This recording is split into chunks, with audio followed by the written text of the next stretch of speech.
প্রিয় দর্শক, আসসালামু আলাইকুম। কল্যাণ রাষ্ট্র একটি রাজনৈতিক এবং সামাজিক ব্যবস্থা যেখানে রাষ্ট্র নাগরিকদের মৌলিক চাহিদা পূরণে সক্রিয় ভূমিকা পালন করে, আর এর লক্ষ্য হলো সামাজিক ন্যায় বিচার, অর্থনৈতিক নিরাপত্তা এবং নাগরিকদের জীবনমান উন্নয়ন।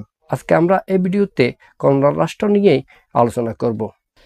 কল্যাণ রাষ্ট্রের ধারণা এক, উৎপত্তি। কল্যাণ রাষ্ট্রের ধারণা ইউরোপে দ্বিতীয় বিশ্বযুদ্ধের পর ব্যাপকভাবে জনপ্রিয়তা পায়, বিশেষ করে যুক্তরাজ্যে। 2. কল্যাণ রাষ্ট্রের মূলনীতি। কল্যাণ রাষ্ট্রের মূলনীতির মধ্যে রয়েছে সমতা এবং ন্যায় বিচার, সেই সাথে সামাজিক নিরাপত্তা, রাষ্ট্রীয় হস্তক্ষেপ এবং মানবিক মর্যাদা রক্ষা। কল্যাণ রাষ্ট্রের মূল উদ্দেশ্য। কল্যাণ রাষ্ট্রের মূল উদ্দেশ্য হল নাগরিকদের শিক্ষা, স্বাস্থ্য, বাসস্থান, কর্মসংস্থান এবং সামাজিক নিরাপত্তা নিশ্চিত করা। আয় পুনর্বণ্টন।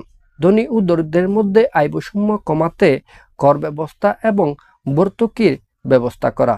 বিশ্লেষণ। কল্যাণ রাষ্ট্রের যেমনইভাবে ইতিবাচক দিক রয়েছে, তেমনইভাবে নেতিবাচক দিকও রয়েছে।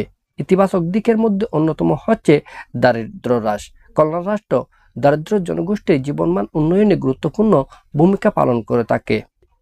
আর নাগরিকদের নিরাপত্তা নিশ্চিত করে সামাজিক অস্থিরতা কমিয়ে সামাজিক স্থিতিশীলতা বজায় রাখতে কল্যাণ রাষ্ট্র গুরুত্বপূর্ণ ভূমিকা পালন করে।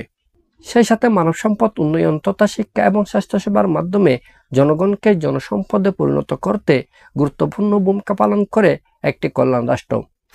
আর নেতিবাচক দিকের মধ্যে রয়েছে কল্যাণমূলক কার্যক্রম পরিচালনা করতে গিয়ে একটি কল্যাণ রাষ্ট্র বেশি ব্যয় করে থাকে, যা জনগণকে পরিশোধ করতে হয় কর ব্যবস্থার মধ্য দিয়ে। আর কিছু কিছু ক্ষেত্রে নাগরিকরা রাষ্ট্রের উপর অতিরিক্ত নির্ভরশীল হয়ে পড়ে। আর সে সাথে অর্থনৈতিক চাপ তথা দীর্ঘমেয়াদে বাজেট ঘাটতি এবং কর বৃদ্ধির সম্ভাবনাও থাকে। বাংলাদেশের প্রেক্ষাপট। বাংলাদেশে কল্যাণ রাষ্ট্রের কিছু উপাদান বিদ্যমান রয়েছে। উদাহরণ হিসেবে আমরা বলতে পারি সামাজিক নিরাপত্তা কর্মসূচি, বিশেষ করে বয়স্ক ভাতা, বিধবা ভাতা, প্রতিবন্ধী ভাতাকে আমরা কল্যাণ রাষ্ট্রের উপাদান হিসেবে চিহ্নিত করতে পারি।